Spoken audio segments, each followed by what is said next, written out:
Welcome to Drinks on the House. I'm your co-host Zach Kowalski. With me, as always, is Andrew Hamill. Hi there. Fanfare as always. Joining us also is my third co-host, Kevin Ailes, Nice. the I'm pride of here. Pinckney. We're ready. We are ready for the second podcast. And boy, howdy, do we have a topic for you. We do have a doozy for you, as Kevin mentioned. Just before we get started, we are Drinks on the House, a podcast that's like sitting down at the corner of your favorite bar and having the stupidest conversation that alcohol can provide. Like the stupid conversation that It- Stella Artois can provide for me tonight. yeah. Well, that leads us into our next segment. What are we drinking tonight, gentlemen? Stella Uh, Artois. I'm drinking a Founder's Breakfast Stout. Nice. That's not bad. I am drinking Trader Joe's gin because I did a Trader Joe run today. All right. There you go. Chasing it with Nothing like, some, nothing like the taste of pine cones to get you up. It is my new quinoa infused gin. Fantastic. Oh God. Get split a kimchi bacon cupcake. What? Not one of those brand name ones though. One of those Trader Joe knockoffs of everything. Those Of course. Oh, I had to go with the cheapest thing because our topic today I needed volume over quality. Ah, that's true. That is definitely true. What is Well, our topic let's today? not leave the audience in suspense anymore. Oh, we can't do that. Our topic today, our first real topic we'll be covering. We covered the most anticipated stuff last week, and you got a good feel for what we are like. But today we will be covering Happy Madison Productions and its worst 5 movie. We- Woo! We are Now- going. We are literally going first to worst from Yep. 2 episodes. That was my plan all along, Austin. Oh God, Anyway. it's got a chair. Oh God, that man had a family. That's just Highness King. All right, so here's how we rated it, or rather, how I rated it and told them about. So I went. That's factually accurate. It's factually accurate. So I went by money lost divided by their Metacritic score. It isn't necessarily the movies that we thought were the worst, like top 5 worst movies that we thought. I took a formula to it, and these are the movies that came out of it. No, we want to do this purely statistically, pure. Yeah, because otherwise it'd just be Jack and Jill all 5. Jack and Jill and Bucky Larson. I don't have time for that, and I don't want to subjugate our listeners to that. Exactly.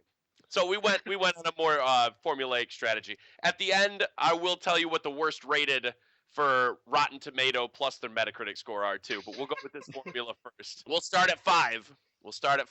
Good place. No, To start. there's one thing. Well, there's one thing we have to say first, and that's what is Happy Madison Productions. Can someone else explain that since moderating? Can get into some of the history of what Happy Medicine is and what they do to this earth. So, Happy Medicine, for those who don't know, is Adam Sandler's film production company. It started in 1999. Its first film was Rob Schneider's Deuce Bigelow.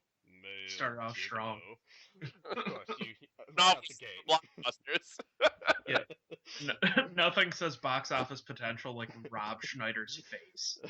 Since 1999, the company has produced all Adam Sandler movies except Punch Drunk Love and Spanglish.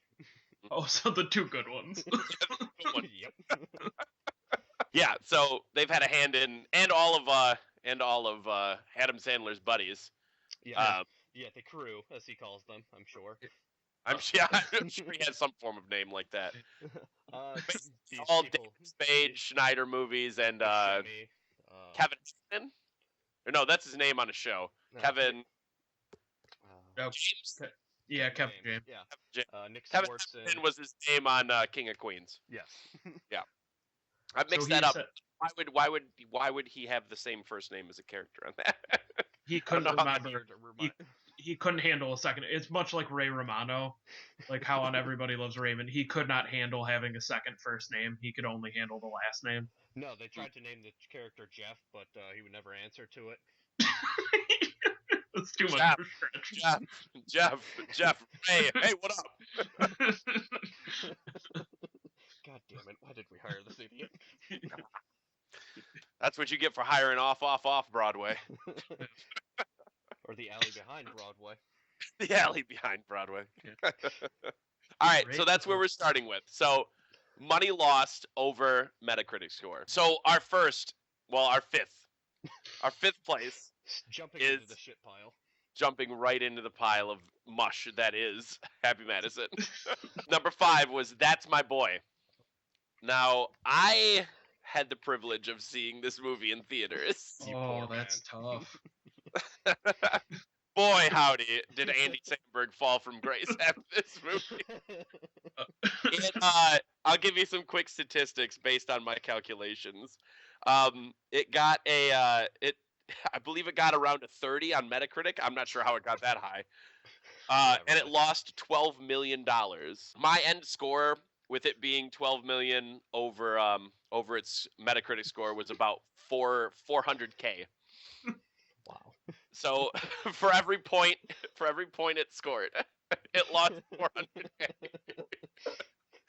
Like there was a comedy Bang Bang with Andy Samberg that came out right before this was released, and I remember him being overly optimistic about the film at the time, and him saying like, "Oh, it's a Adam Sandler, finally doing an R-rated comedy, like back to his old records, which I think people liked when they were 13. Like that was like, oh, it's him finally getting crazy again."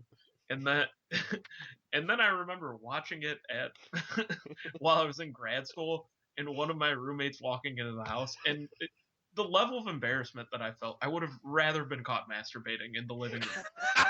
Like that was, it was At least you could explain yourself. Yeah. That's understandable. He would have been like, oh, this makes sense. That was we both made eye contact, and then he just kind of went, really? And then that was, and then we didn't talk anymore. I was gonna say, did you And guys then I not lost talk a for like a friend. week?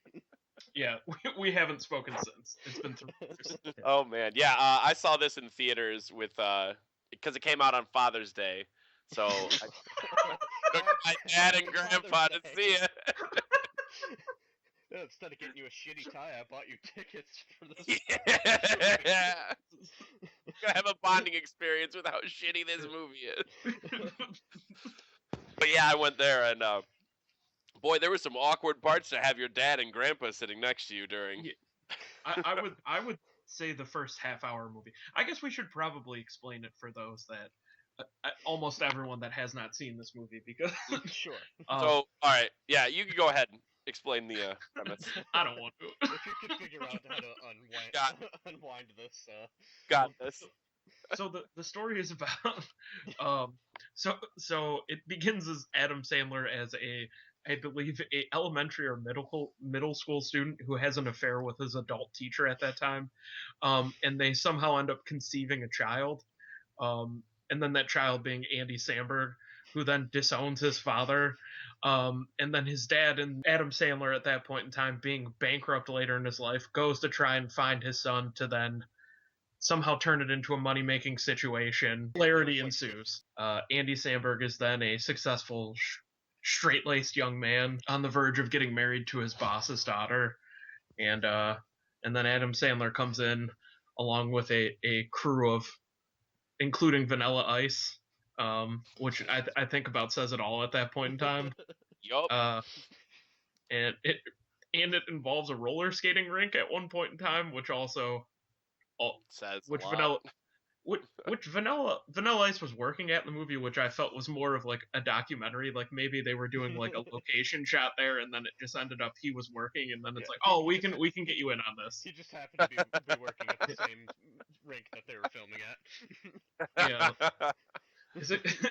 Is it cool if Ice takes 15 minutes and doesn't work the Slurpee machine so that way we can get him on camera? Well, Maybe get that one dude in the audience to go, "Hey, I remember that song." Yeah. Hey, wasn't that one guy? That's Yeah. that one guy with the song, Yeah. the Too rip cool, off right? of Queen. His brief stint as a metalcore artist. Yeah.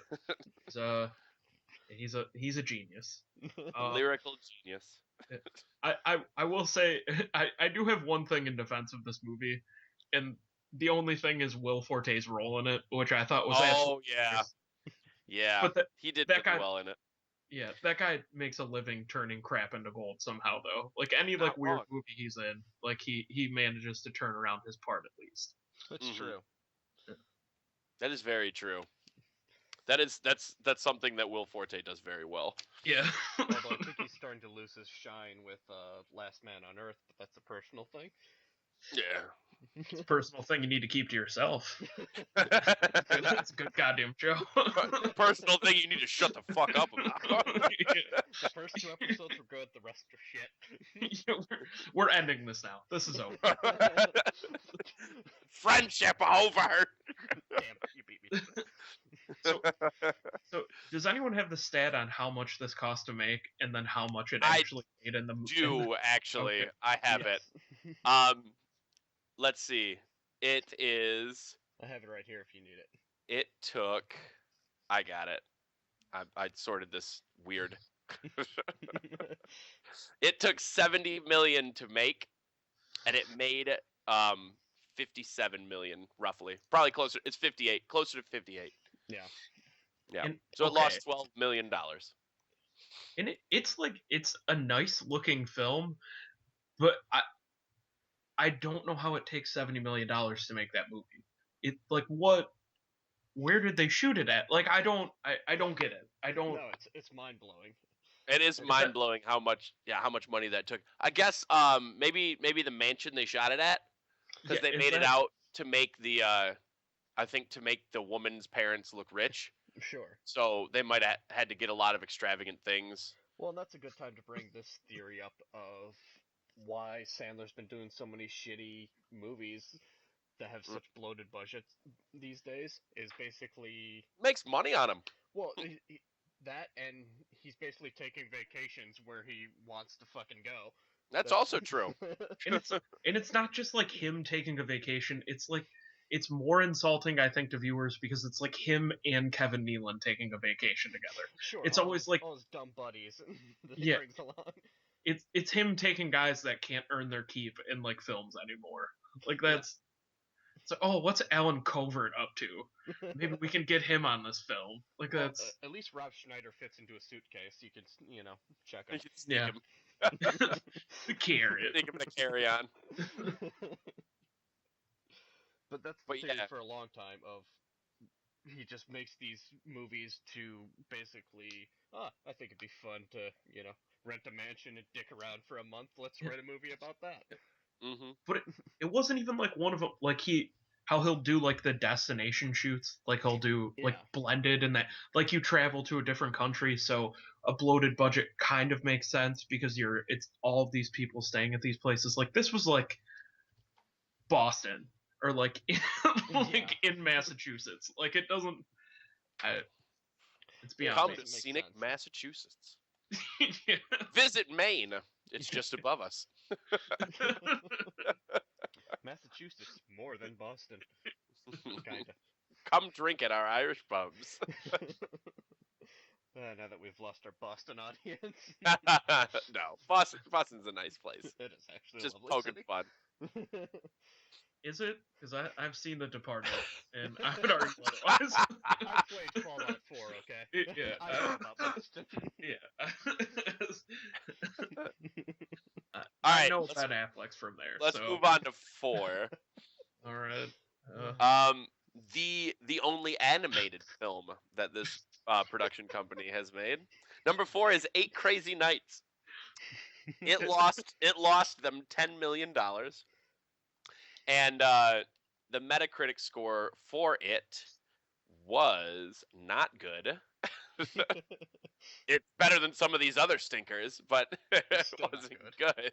Uh, It is 23. The Metacritic score was 23. So it came out to a score of money over score. So it for each score it had, it lost $442,000. Wow. Fantastic. Fantastic. And this movie is not good. I'm really glad they didn't do animated films after this. Like Oh, when I was I believe it came out when I was 13. It came out when I was 12. When I was 12, it was like, oh yeah, Adam Sandler fart jokes, cool. no, I loved this movie when it first. I saw it with my dad during the Yeah, Christmas season. yeah. I mean, when I was in middle school, it was fantastic. But looking back on it, it is a pile of hot garbage. Oh yeah. Yeah. I watched it this past Christmas. Just nice nostalgia. I probably haven't seen it in like I'm so sorry. 6 years. Well, it was even sadder. I was home alone. Oh no. And my girlfriend had already gone home for the holidays, so I had the apartment to myself. The bunny was, at her sitter already for because I was leaving. So it was literally just me in an empty apartment watching Eight Crazy Nights. Oh Yeah. man, this yeah. Needless to say, Who would like to explain the premise of this movie? Because I can't even remember anymore. I don't. I'll take this one, I guess. Yeah. You You go watched it most recently. So basically, it tells the story of a young man named Davy. It takes place around Christmas, and Davy's parents are lost in a. Hey! It doesn't take place around Christmas. It takes place around Hanukkah. Excuse me, the holiday season. Hanukkah, that holiday that takes place around Christmas. Go on. Wherein the young Davy, played by Adam Sandler, or voiced by Adam Sandler, I should say, loses his parents. He was a promising Jewish basketball star, an upcoming one. And so he loses his parents and falls into a life All this of checks out. delinquency. Of course, like you do. And we open up the film. Davy is a 33-year-old alcoholic, quote-unquote troublemaker with a long criminal record, unquote. Basically gets put on community service because he was caught going on a drunken bender through the town. He starts refereeing local kids' basketball games because he used to play basketball. Befriends a 70-year-old elderly midget man named Whitey, who kind of redeems him. Wow, this goddamn I'm cracking this. What? Having to explain it out loud is. I've never had to explain this plot out loud. I almost wanted to stop you after you got pretty much to the main premise of the movie, which is the idea that an adult man, it has like a Mighty Ducks type feel to it, where an adult man gets caught drunk driving in a very reckless fashion, and then the judge's idea is, let's get that guy around kids. Yeah. Let's have him exactly shape What the hell?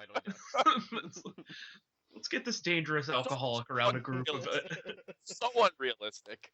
Yeah. No judge is gonna put him near kids. No. He's gonna put him on the highway picking up trash. Yeah. I would imagine that he would be at modern super drunk levels, so he would be in a county lockup until he went to prison. Right. That would be my loses his license forever.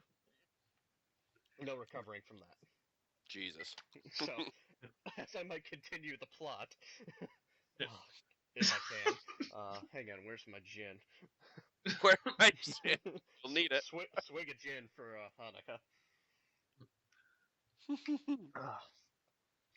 Alright,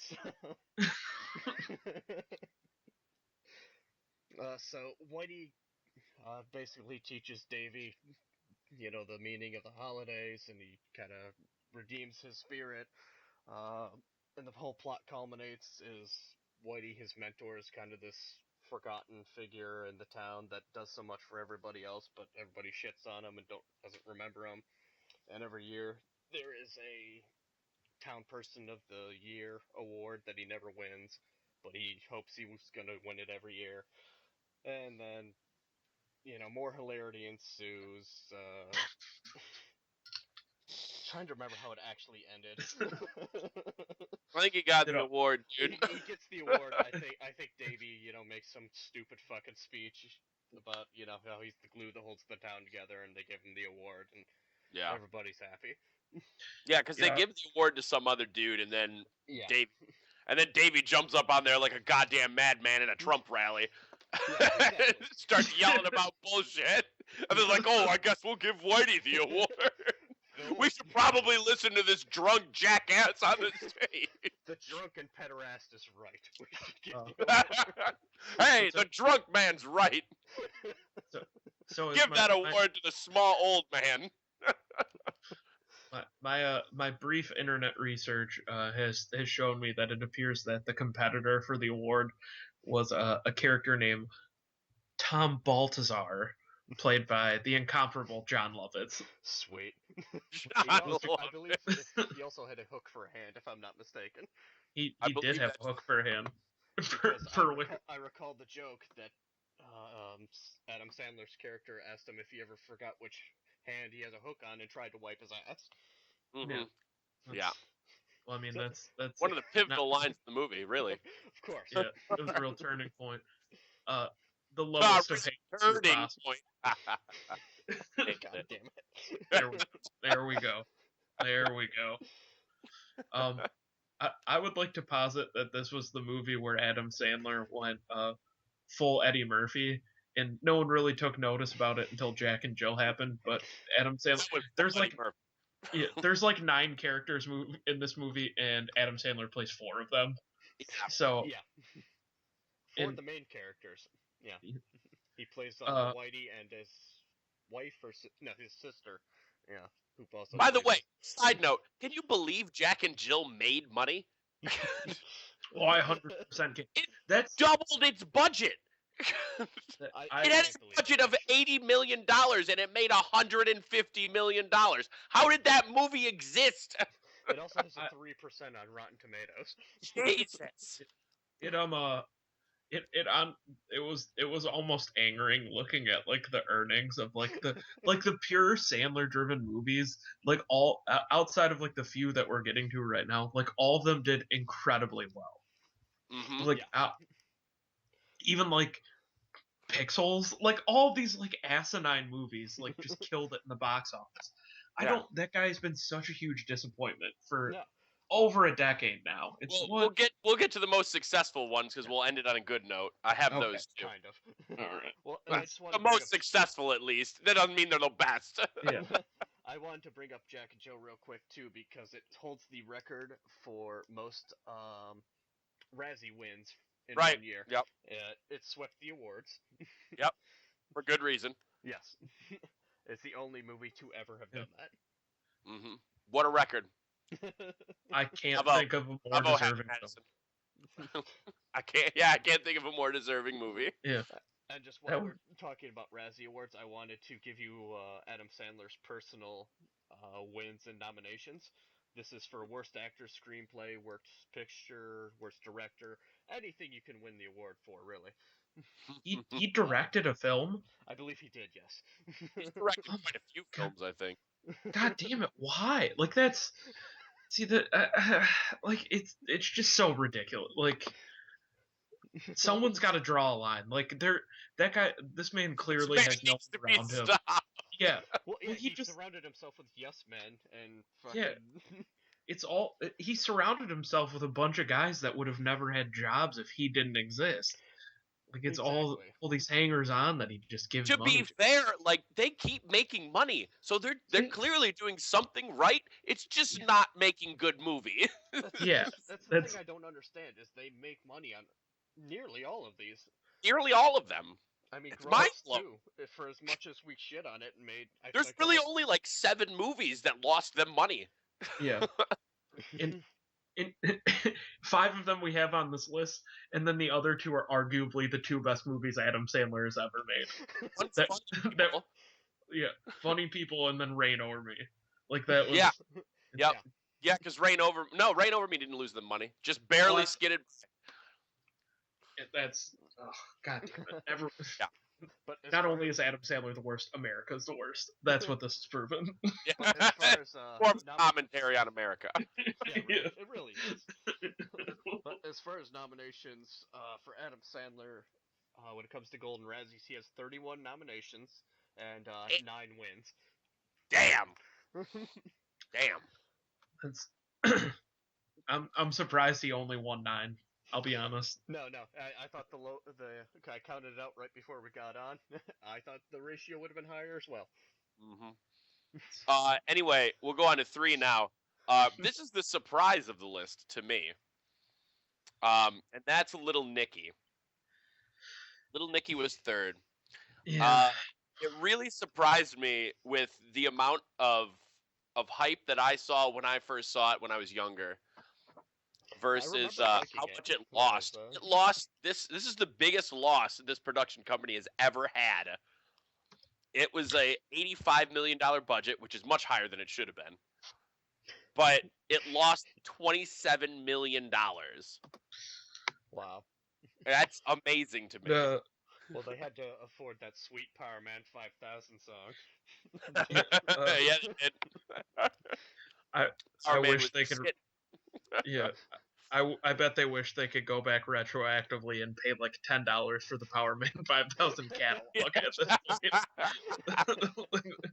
Jesus Christ, Yeah, it was such a dark time in music. Like, it was not great. I'll read you the soundtrack just because it's hilarious. Oh, I'm taking a peek at it right now. Yeah, you have POD, Incubus, Deftones, Cypress Hill, Linkin Park, Insolence, Disturbed, Unloco, Power Man 5000. Wow, there's a Muse song on here. Filter and Deftones. So Yeah. 2 Deftones songs. Yeah. Oh, That's God too damn it, many Deftones. Deftones songs. So the soundtrack is made up purely of white dudes in the baggiest of Jinko jeans at that point in time. Yes. Oh, at that time, yes. Absolutely. I think Disturbed has evolved into more of a leather look now. But back then, Yeah, that was it. The jeans have tightened, but the music has not gotten better. I think the only band I would actually listen to on this list was Muse. And I've never even heard of this song that's on here, Cave. I don't listen to Muse. I don't listen to any of them anymore. I'm not in middle school. This was But that's just this came out. And Tester destroyed his voice, so there's no reason to listen to Linkin Park at all. But this Oh my God! Speaking of which, quick tangent. Yeah. I saw Linkin Park in concert last year. Holy crap, are they bad? Oh, it might have been the worst show I've ever seen. Chester I can't believe. sing anymore. He can't hit the notes that he used to. So it's just him going. You can't sing once you've ruined your voice, dude. Hang it up. It's over. But why hang it up when you can still charge an insane amount of tickets The per hour, worst- or insane amount of that's money true. for tickets? The worst fucking part of it, though, is that on their new CD, they have a song where it's just him singing, and they decided to play that live. Oh. It's a good choice. Why? What the best part of that show was when he was gone and Mike Shinoda played some of his off-project stuff, Fort Minor. It was great. It was awesome. And then everyone came back, and I died a little on the inside. This is too much. Oh, tangent. Good God. Anyway, Little Nicky. Back to Little Nicky. When I've still watched Little Nicky in a few recent years. I don't actually mind that movie. I thought it got a bad rap. There was a lot of good movies coming out at the time, so I think it got a bad rap when it comes to the critic scores, just based on that. I don't think it's a good movie per se, but it's certainly not as bad as some of these other movies. It lost to Charlie's Angels that week.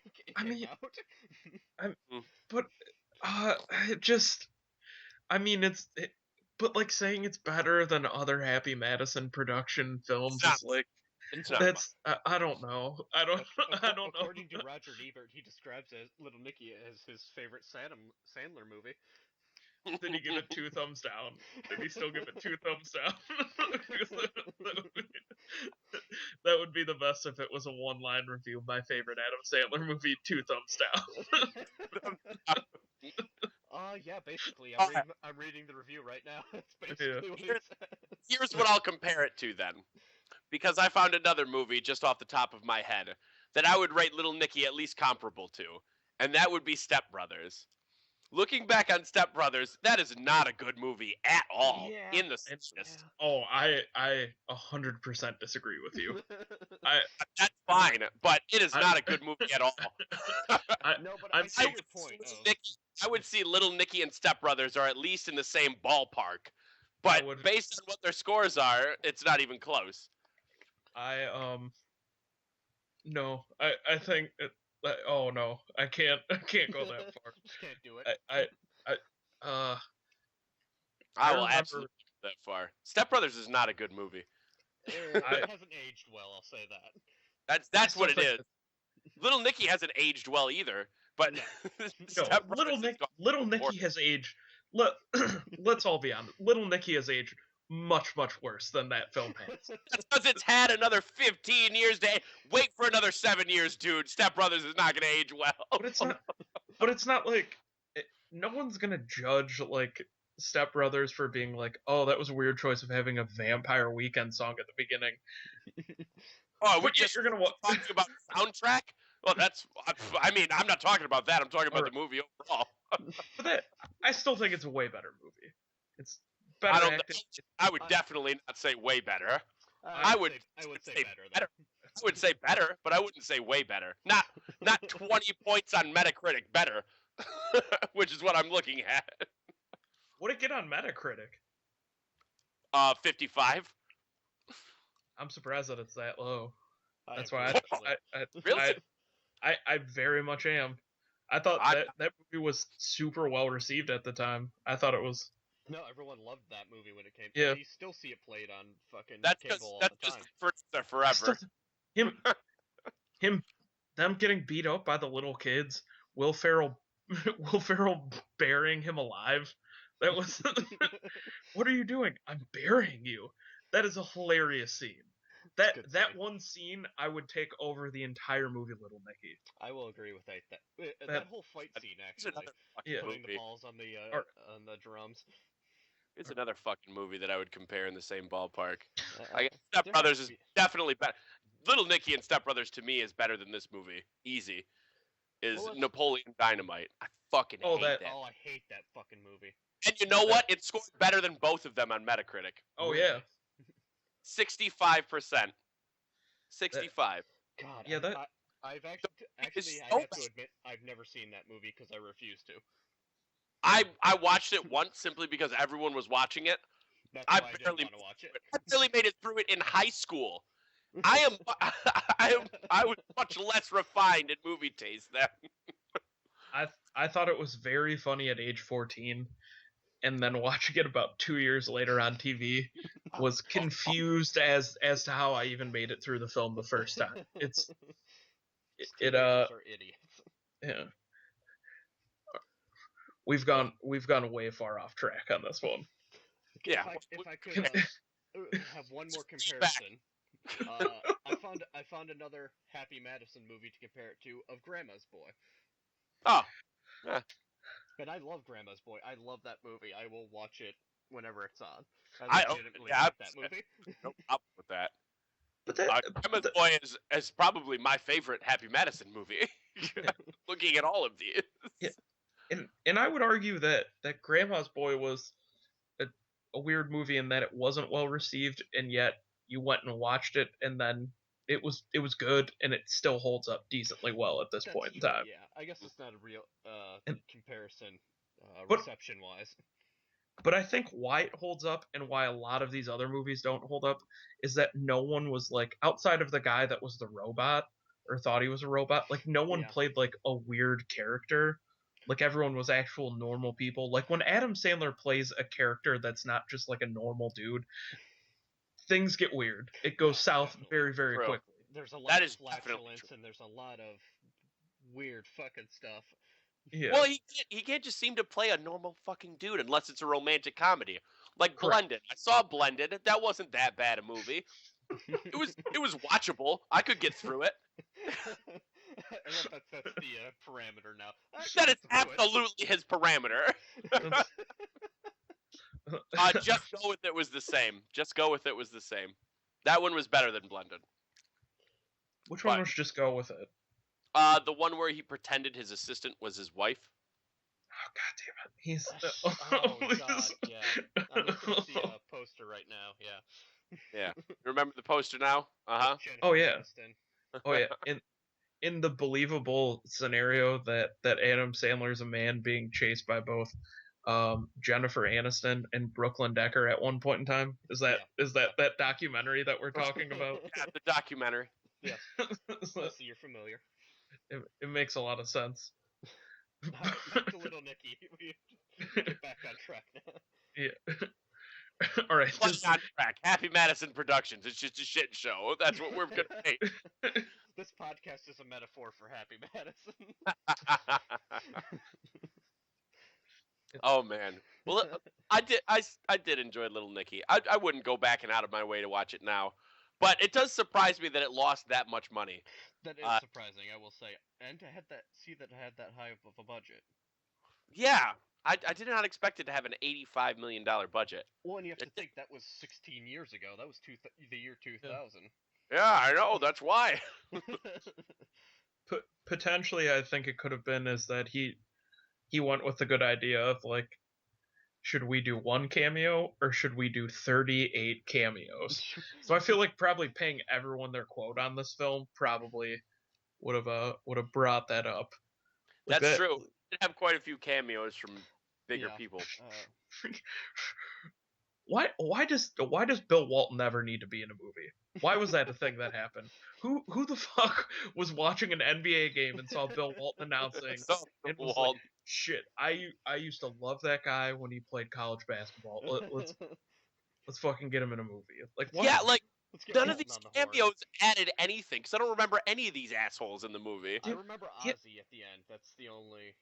I remember Ozzy. I remember John Lovitz. Those are the two. Yeah. I don't remember Regis. I don't remember Henry Winkler. I don't remember Dan Marino. I didn't even know Quentin Tarantino was in this goddamn movie until I just looked at it. Yeah, that was I never knew who played that stupid character. He's referred realized that as the deacon, the one that screams around and tells him that the apocalypse is coming. Also, another big thing that probably hit the budget was Rodney Dangerfield because he was still big at the time. Yeah, Rodney Dangerfield. They had to pay him quite a bit of money, I bet, to be in this movie. Well, and I do remember one thing from this. He was getting on in age, and he had some disease where he couldn't stand for long periods of time. That's why he's mostly sitting in the throne, or like they did that like he's falling apart plot, just so it would reduce the stress on Dangerfield's body. Yeah. So I'm sure he took a pretty penny to deal with that bullshit too. Yeah. Real high stress job being in Little Nicky. I forgot Witherspoon was in this movie as well. I tell you, nobody get no respect around here. Yes, we know, Mr. Dangerfield. Just go sit over there, and we'll tell you. Just go sit over there, say things, and it'll be fine. Yeah. There was no script. They just let him ramble on like Randall from The Simpsons. That makes sense. All right. Yeah, number 3, Little Nicky. The surprise of the list, really, to me. The next two are not surprises. The next two are absolutely deserved. In fact, number 2 deserves to be number 1. But it didn't have a big enough budget for it to lose money. And that is... Go on. Oh, I was going to say, it's actually surprising how high it's ranked with how little it costs to make. I know! Yeah. We'll get into that in just a second after I announce what it is. Yeah. And that's Bucky Larson. Born to be a Star, I believe, is the little catch. Yeah. So, Bucky Larson is just a shit show of a movie. It cost $10 million to make, and it only raked in $2.5 million. It shouldn't have cost that much. It should have cost like $1.50 and maybe a coupon. You could have shot this movie with a dude and a camcorder just following Nick Swartzen around. Oh yeah. Just, oof. Has anyone seen this movie? I haven't seen this movie. Not in its entirety. Can you describe at least anything that happens in it? If what I remember correct, it is Nick Swartzen plays some sort of affable idiot that discovers. Let me Oh, stop you. Wikipedia describes him as a small-town man-child with big buck teeth. okay. Well, that's correct. He finds out that his two parents were porn stars. And then he decides to move from whatever bumfuck town him and his family lives in to Iowa. Hollywood to become a star. Um, and if I remember correctly, he then finds his way into uh, some sort of adult film, and then the movie continues to happen. Wow. All right. So let me I- just read the first paragraph of this Please plot. do. I think we're looking at the same thing. Oh so- my I'm- god. I can't work up enough enthusiasm. A small town man child with big buck teeth, Bucky Larson, played by Nick Swardson. Nick, why did we give him the star in a movie, Swardson? Mhm. The human fart of an actor. Stumbles upon a family secret. His quiet and reserved parents, whoever they are, were famous porn stars in 1970. This motivates him to leave northern Iowa for Hollywood, hoping to follow in their footsteps and fulfill his destiny as the biggest adult film star in the world. Unfortunately, he has no idea how to become a porn star like his parents, Wait and for his it. penis is incredibly small. There it is. How? Who greenlit this movie? Who You- made this a thing? You know who greenlit this movie? Adam Sandler greenlit this movie. Then He how much just cocaine greenlit was it. surging through his Greenlight fucking it. You- veins? He wrote this movie. He co-wrote this movie. Why? Poor Christina Ricci. God, she deserves better. Mm, No. she got what she deserved. she got it. Wednesday Adams deserves better, damn it. Yeah. This everything about this movie makes more sense though from the amount it cost to the amount that it made Mhm. Well, I to think the cast that was in it. the worst thing, the most offensive thing I think about this movie is, Andy, we were talking before the podcast, just the quotes from Nick Swartzen defending this movie. And Mhm. you and I both read the interview off of Split Sider. And I want you to read. I'm going to read this verbatim from the article. Okay, quote. To perform an R-rated movie with commercials with this character, it was just really, really hard. It was hard to get the movie across to people. The trailer in theaters was really tame because we couldn't show any of the insanity. Or even if we did, we wouldn't hit it because of the context. It was just really frustrating. Nick Swartzen, October 2011. Good God. Yeah. He goes on to say, Oh no. Oh no, there's more. oh, there's more.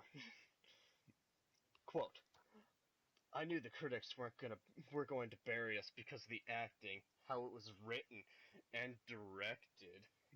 None of the reviewers was psyched to see Bucky Larson laugh. They go in and with a mentality, fuck these guys for making another movie. They go in there and kind of headhunt. It makes me laugh just because it's so embarrassing. It makes them look like such morons. Nick Swartzen, October 2011. Good. Oh, good God. You made a lot of good points there. That Um, Hitler guy, he had some good points. so again, I get why this movie was made at the time frame, because this was at all point, in all fairness, like this is when Nick Swartzen was like making actually like or doing very well as a stand-up comedian, Yes. and it was like kind of like back to back on like a couple good comedy albums. So it made some sense. Like he was sort of in his prime, and then it was like, how do you capitalize on it? He was And, bankable somewhat, but not in this capacity, I feel like. yeah, and then somehow he got it so convoluted in his head that this movie was what was going to really take him to the top. This was going to do it. This Right, was 'cause gonna he had his stupid show on Comedy Central, I think around the same time too. yeah. Which actually I would argue is way better than this film. Um, actually was funny at points in time. This was not funny at any point in time. Yeah, This was you're this the only one who has watched it, so you would be the only one that could comment on the yeah watchability. this I can comment on it. It sucks. yeah it was rough. Um, no, this was the only one of the 5 films that I actually stopped watching at a point. Like could not continue.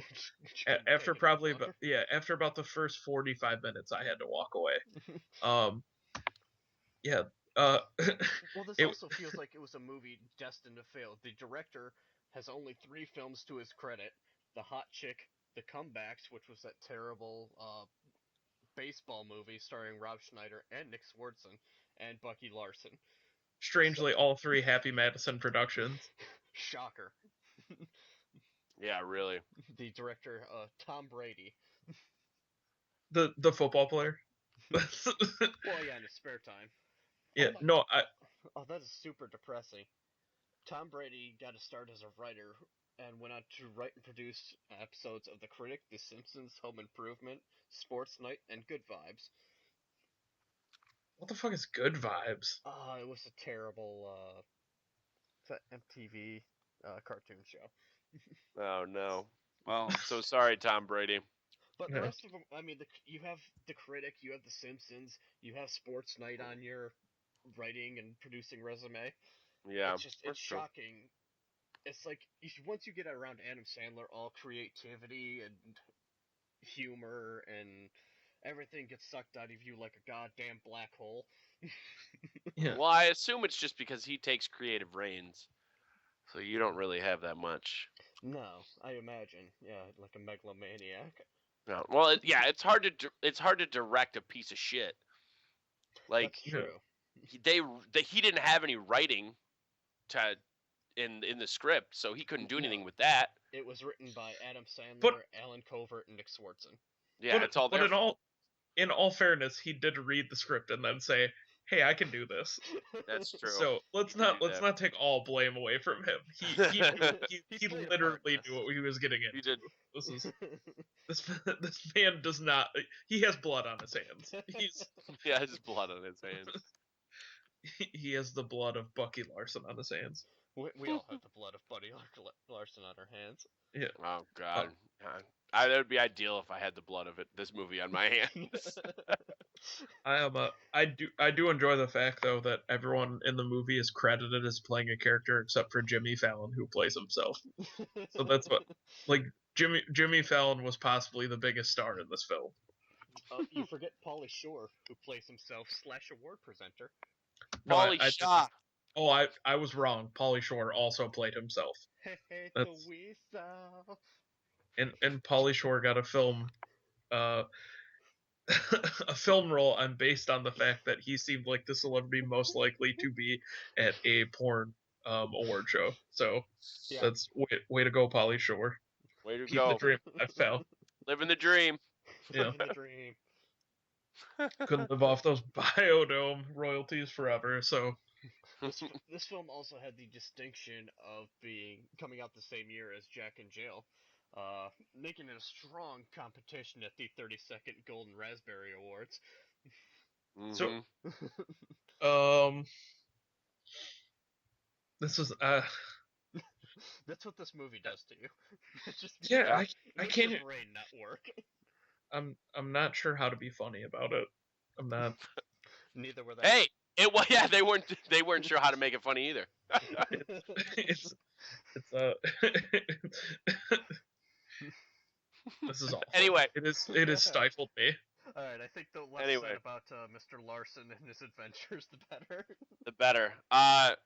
So that brings us to our number 1 movie. As far as my formula worked of money over score, and that is Strange Wilderness, which I did not know was a Happy Madison movie. Nor did I. It lost $13 million on, I believe, a $20 million budget. Yes. And I saw Strange Wilderness in theaters. I haven't seen it since. It stars Steve Zahn, Steve's on. Yeah.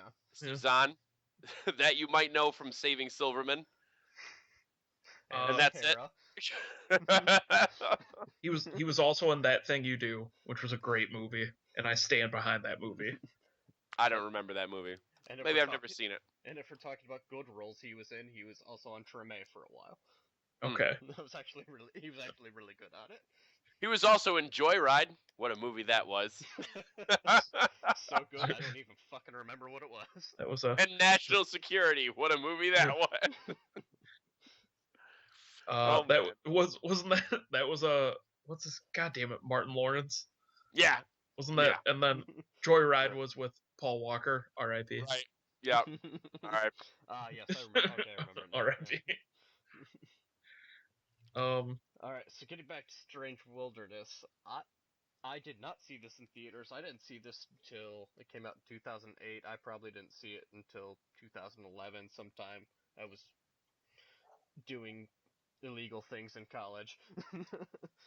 You mean totally legal things. Well, legal Yeah. where I live now. Totally legal things. It's legal where I live now, and that's good enough. Right. Good enough for me. I remember my brother and another friend of mine going to see this, and they actually left before the half-hour mark so they could get their money back at the movie theater Damn. because it was so unfunny. Yeah, it's Really? the only time that I've ever heard of anyone doing I that. was gonna say I've never heard of anybody walking out and Yeah. demanding a refund. I've never heard of that either. I They usually were just able to like get if I realize that it's bad, I just find as funny part as I can. Like if they're trying to be funny and then they're not funny, that's funny to me. Sure, you make the best of it, and you Right. make your stupid fucking jokes with whoever you are, or God forbid Right. you came alone. I don't go alone to movies I know I'm not gonna like. Yeah. I always take someone with me. Like I didn't go see You're Next alone. I didn't go see Unfriended alone because I knew those could take a turn, and then I could make fun of it. Boy, did they! Actually, And- Your Next was a pretty good movie in the end. Unfriended was not. Unfriended was a shit show. I actually remember liking this movie when I watched it, but like I said, I was under the influence when I did see it, and the only part I distinctly remember really, really laughing at is when Steve Zahn, he hosts a nature show in the movie, and they're showing a clip of a sandtooth shark, which is the shark with all the really fucked up teeth. And Steve Zahn just starts making fun of him with a stupid laugh. Mm-hmm. that I do remember. And that Yeah. I mean, but one gag enough is not enough to No, one gag is not a save good the movie. film. This And is a I film where they literally shoot Bigfoot with AK-47s, Yeah. riddling him with bullets. and they Yeah. also So yeah, the whole premise of this movie is them trying to find Bigfoot, right? Yes, because Yeah. he's on a failing nature show, and he feels like Yeah. he would be able to save his show if he went Mhm. out and found Bigfoot. Yeah. That's basically the plot of it. Mm-hmm. so it seemed so the movie comes out in 2008, and you pack in three guys that are doing very well in films at that time. So you have Justin Long, Jonah Hill, and you have Seth Rogen in a very small part. Was And you Jonah decide- Hill doing well at the time? I know Justin Long Yeah. was. No, yeah, Jonah Hill. That's kind of like this. This was right on the heels of Superbad because Superbad had come out the summer before, so it's like 6 Right. months after Superbad, basically. Okay, And yeah. you also And have yeah. Kevin yeah. Heffernan, who's Yeah. in the Broken Lizard movies, Super Troopers, and Beer Fest. And Beer Fest had just come out too, Yeah. so he was somewhat riding a cult wave. Right. And yeah. yet And you- Jonah Hill had been doing pretty well because people liked him in Grandma's Boy. He was in Knocked Mhm. Up. Yeah. This Yeah. is all leading up to it. He was in Walk Hard. Yeah. 40-year-old virgin. And Accepted at the time, Oh, which yeah, was I him forgot and about Yep, Justin. Accepted as well. Yep. And they use all of that kind of momentum, and then let's put Steve Zahn in the starring role. Let's do that. Hey, number Shit. 2 man. Let's get Sandler's buddy Alan Comer. I think that's probably the one kind of connecting line between everything bad that happens in this is that Yeah, Alan seems to Covert be the has line. has a substantial role in all of these films, That's which true. is a guy that really has a career only because of Sandler. That's the only reason. Yeah, they went to New York University together, and they were in the Sigma Pi Epsilon fraternity together. Him and Sandler. This explains much. Yeah. He's been Yeah, in he's been in every one of every these movies yep, except since for Billy Madison. yeah, or has some hand in it. Yeah, Yeah. he has had some hand in all of these movies. He's Damn, a damn. that's who. So do we blame Sandler or do we Both. blame I think they his both best friend deserve it Alan now. Covert? I think they both deserve it now. Well, that's the thing. There's all of them are so interconnected because he tends to use the same fucking crew for everything. Yeah. Mhm. So it makes me wonder, if Sandler himself is not to blame, but people taking advantage of him in some way. I don't know. That's what makes this such a fascinating thing to look into. Like, where just where does this start, and how to unravel this fucking tapestry of mediocrity and just frankly puzzling uses of money. So Mhm. he's actually been a producer on every Adam Sandler film since 1999, basically, Yeah. except for the good ones. So Yeah. you have you have No Punch Drunk Love, No Spanglish, um, no Funny People, and then No Rain Over Me, Yeah. and then also I guess any sort of like smaller stuff that Sandler would have had at the time. But you have Big Daddy, Little Nicky, Long Cigar, just like every like Yeah. mediocre film he's pumped out in that time frame. Mhm. So Damn. I guess the key is to becoming successful is make friends with Adam Sandler, and then Yeah. he will carry you for the rest of your life. Yeah. Well, what's even On the weird backs of his shitty movies. Mm-hmm. well, what's even weird is like these people are capable of doing good movies. Like Alan Covert, I know that Grandma's Boy didn't do really well, but it's a film we all really like, and he It wrote actually it, did really and well by its budget. It did 7 times the budget. yeah, it's definitely a cult hit, Yeah. and it proves that these people can write and make entertaining things. It's just what drive I can unravel it in my brain. What drives them to do the movies that they do, and Money, yeah, Niche. Yeah, they have money. a niche market of redneck idiots who love to see these movies. Yeah.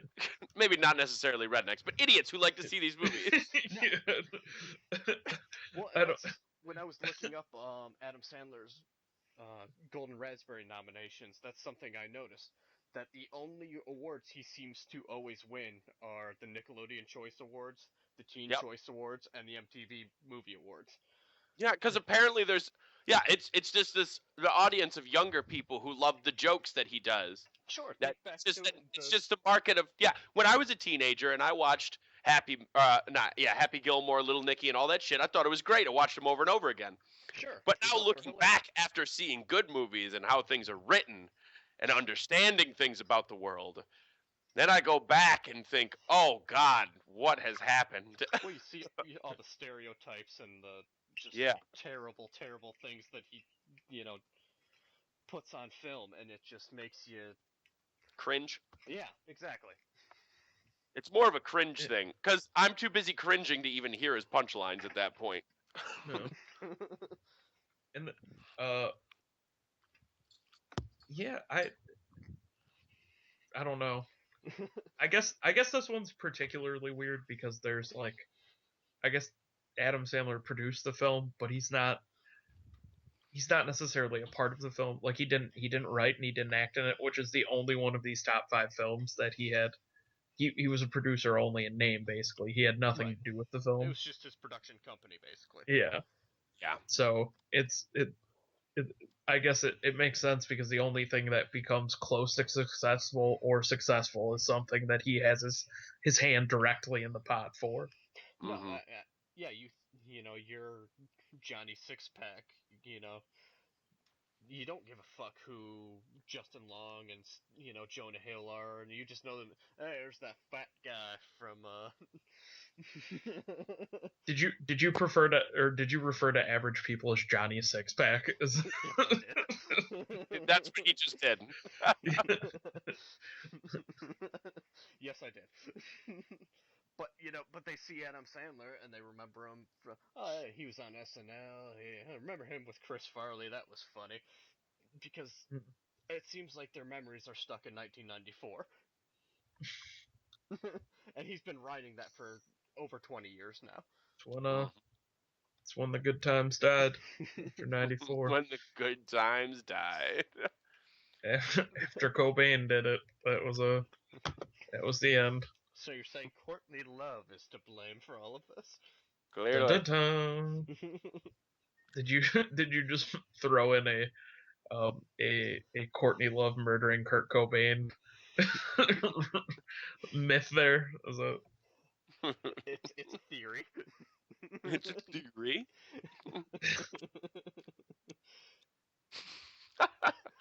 Now, while I was doing some research on this, now that we've got our list out of the way, while I was doing some research on this, I came into some interesting stuff, and that is the highest budget that they ever had for a movie was "Don't Mess with a Zohan," and I thought that was weird because Really? that did not seem like a high budget movie to me. Yes, I'm looking at it now. He had 90 million. $90 million. 90 million in 2008. 90 It was million. all and it made 200 million. Let me put that out there too. it was all the wigs and fake beards. It was purely hair based money. Well, John Turturrillo doesn't come cheap. Yeah. Hey, Henry Winkler was in it. And It was Winkler's in like co-written by Judd Apatow. Oh, I'm so sorry. isn't that a tough pill to swallow? Oh, Want to know what's even the more ridiculous thing about this movie is it's actually based on a true story. oh God. So the What- plot. What part of that movie is based on a true story? I'll tell you, Andrew. Oh Good question. God, no! Why'd you ask the question? There was actually a confirmed story of if you don't know, Don't Mess with the Zohan is about a former Israeli soldier that becomes a hairdresser, essentially, and hilarity ensues. But there was actually a former Israeli commando that dropped out of the military to cut hair because it was his passion, and he turned out to be like one of the more successful people of all, like a Hollywood elite hairdresser. Hmm. I'm trying to find his name right now, but I can't. How is your I cut hair because I love it. I kill people for the money. How does life develop in that way for someone? What is like he started off as a young a young stylist but found his way into murder for hire. Like how is that Israeli military? Yeah. Just particularly known for their brutal tactics and training. Mm. Another one I thought shouldn't have the budget that it had was I Now Pronounce You Chuck and Larry. 85 million? Like, I can see where a lot of the effects came in, like the firefighter stuff, but Yeah. Sure, it still seems a little high to me. Well, looking at the cast, I can see that's where most of the money went. You had That's true. Dan Aykroyd, Ving Rhames.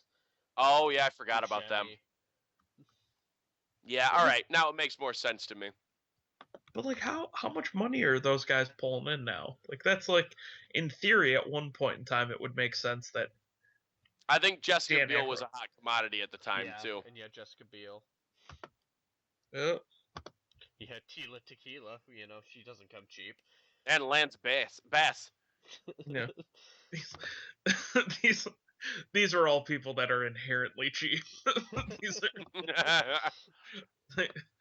You had both of them because they were a package deal.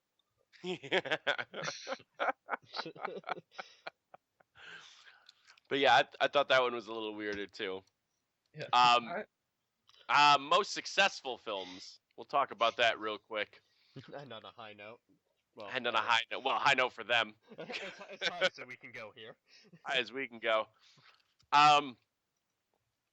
The fifth most successful movie that they have had, based on what I'm looking at, and I'm purely basing it on gross budget, not how much it made against the budget. Okay. So, because that one would be Grandma's Boy, because it made 7 times its budget. I already know that math. No, I've done this before. I've memorized. Spoiler: it's Grandma's Boy, because it turns out when you make $35 million on a $5 million budget, you're gonna win. Fair enough. Anyway, the fifth most successful was Just Go With It, and it was $215 million.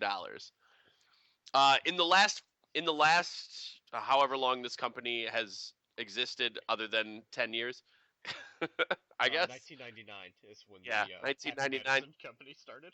Honestly, I didn't mind this movie that much. I've watched it a few times, and I didn't want to gouge my eyes out, which is saying something when it comes to some of these movies. This one I didn't think would make this much money was Click. Click is fourth People with like 100. Click. I remember there being generally positive things to say about Click. Yeah, From, like, not people- anymore. From like people our mother's age, like Oh, that's true. that Adam Sandler can be so charming. He's so charming. I remember being very angry having to see that in theaters with people. I did not see it in theaters. I saw it it. outside of theaters. Yeah, I- that was I liked it when I was younger, and then I got like 2 years older, and I'm like, well, this movie's crap. I remember David Hasselhoff in it, and that was awful. Yeah. That's about right. The third movie is Pixels, which I have not seen. I'm sure you guys haven't seen. I have not seen that. I have not. I'm sure I will watch it at some point, but it just hasn't happened yet. And it made $243 million. Wow. And that just came out Numbers, last year. I am unsure how it happened. Well, here's something we haven't talked about too, is I think Adam Sandler's movies do very, very well in the foreign market. Like, that's true. They're critically panned here in America, and we chastise them for only I mean, hell, in this podcast I've referred to Adam Sandler fans as Johnny Sixpack, and I believe they've also been referenced as rednecks. So And idiots. Don't forget the idiot. Yeah. That's Of most course. important. But I think domestically, Adam Sandler movies do very, very well. Yeah. Well, no, yeah. I'm sorry, internationally. I can't fault the dude for continuing to make these movies, because if I were in his position, I'd keep doing the same goddamn thing. No. Yeah, I'm gonna keep making this money. You essentially that's Kudos to him. He can make shit movies and still make money. Well, He is the dream. No, that's why He truly is. Netflix signed him on for a 5-picture deal. Yes. 5 just goddamn recently. movies. And the one that just came out, The Ridiculous Six, Uh-huh. has been shit on. I believe it has a 0 on Rotten I Tomatoes. got 20 minutes into it and had to turn it off. Exactly, but apparently that checks out. I saw an interview with the president of Netflix who says, "Yeah, that's making us money." Yeah, people either are tuning in to hate watch it, or legitimately like it, or are curious. It's anything. So Sandler makes money. There's always this curiosity around Adam Sandler movies that I don't know how they manufacture. Yeah, it's interesting. It automatically, when you put something on Netflix like that, though, like, it takes away all of like the sort of subjective standards of anything, because if it's for free, like right in front of you, you'll almost watch anything or give it a shot. That's you get immediately drawn into it. Like, I'm never gonna go out and pay to watch an Adam Sandler movie at this point in time, nor would I even really take the time to like actively seek out to stream or illegally download a movie. But if it pops up on my Netflix queue, then it's like, why not? Like, Fuck it. Yeah, Well, their it's last in two my movies face. have come out of Joe Dirt 2 and The Joe Ridiculous Six. Dierte. Yes. have both been available for free, one on Crackle, one on Netflix, Yep. and they both have absolute zeros on Rotten Tomatoes, but people Yep. are still seeing them. And I Yep. think to your point, Andy, is yeah, fuck it, if it's there for free, I can make 2 hours to not watch Parks and Rec over and over. Yeah. Sandler knows his market, I think. Oh, he's got it figured out. No, yeah. Yeah. He's got it all kinds of man. figured out. He realized Crazy. his fans are dumb, and he's exploiting it. And at that point, I really can't fault him. Yeah. The top 2 movies that have made the most money for Happy Madison production are the 2 grown-up movies. Such a I drum can roll. say both. It's- I can yeah, say I both was- of them at the same time because they're the same movies. Yeah. I would imagine. If you've seen Grown Ups 1, you've seen Grown Ups 2. I've watched both. I I saw the first one. Like, I watched the second one because I knew Stone Cold was in it and I wanted to see his cameo, and it was free. So just like we were saying, fuck it. Let it happen. I watched Yeah. the first one because I like Chris Rock too. I've always Yeah. liked Chris Rock as an actor. Yeah, I used to. well, it's like one of those things where it's like of all those guys that are in that movie, like no one is respected except for Chris Rock. That's and like true. what? Like I almost, I guess it's no one's gonna judge him for it though. It's just like, but I does anyone have any like creative control, or do those guys just like? I wonder if you're just at like that point where it's just like I don't care. I would assume Adam Sandler didn't want to make a movie about a huge group of white guys, so he wanted to add a little bit of diversity to it.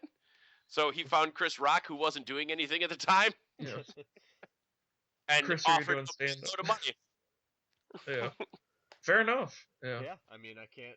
He's got 2 weeks off a stand-up tour. Yeah. Go hang out at a beach house. Cabin.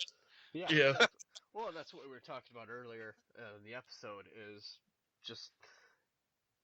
Adam Sandler just doing these movies to vacation with his buddies and fucking have a dick around time? And you know what? If he is, he's living the dream. I can't argue with it. I'm not even mad. Not even mad.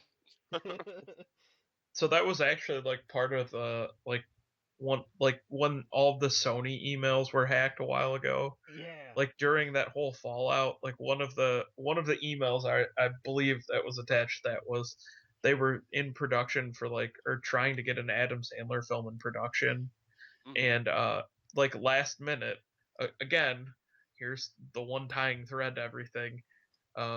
He tried to work backhandedly working Alan Covert as a producer, and then try and get him included, and then get him paid for doing essentially nothing. Of course. And then it ended up backfiring, and then things just kind of dissolved from that point on. But he is always trying to work, trying to find all of his friends a paycheck. It's. I mean, good for him. I mean, he's a loyal friend, I guess. But what pictures does Alan Covert have of Adam Sandler that he just makes it? I don't. It's It's like Entourage in real life with 40-year-old guys. That's. Really is. It's just it's one old guy. Sandtourage. Sandler Tourage. There we go. Sandtrage. Coming on DVD. Sandtrage. And it's just that they'll do the Entourage walk down the street and then just start kicking each other in the nuts.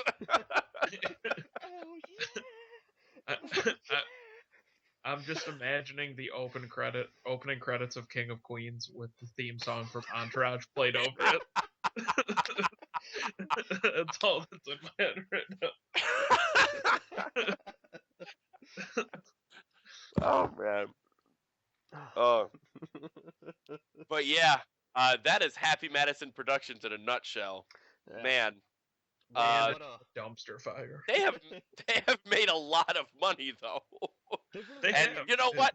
Honestly, if I were him, I'd just keep making movies. Who gives a yeah. shit if they're good, Fuck as it. long as they're making money? That's what matters. Well, Making when you that money. When you can jerk off with $100 bills, like I'm sure he does multiple times a day, yeah, fuck I yeah. would.